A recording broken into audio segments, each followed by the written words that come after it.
طاعات عبادات همه شما مؤمنین و مؤمنات قبول حق گردد انشاءالله. عید سعید فطر به همه شما عزیزان مبارک باشد. بسم الله الرحمن الرحیم. اللهم اهل الكبریاء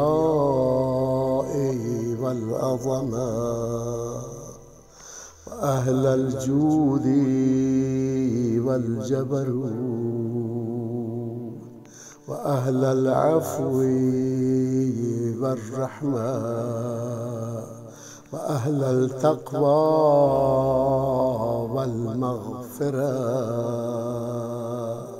أسألك بحق هذا اليوم الذي جعلته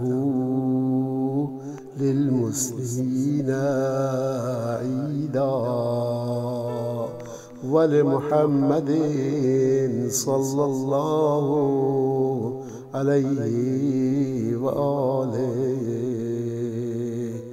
ذخرا وشرفا وكرامة ومزيدا أن تصلي على محمد وآل محمد وأن تدخلني في كل خير أدخلت فيه محمدا وآل محمد وأن تخرجني من كل سوء أخرجت منه محمدا وآل محمد صلواتك عليه وعليهم.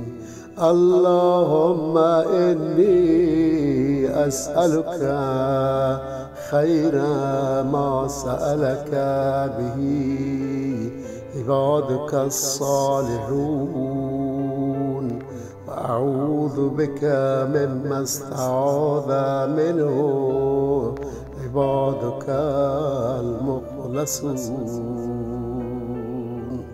برحمتك يا أرحم الراحمين.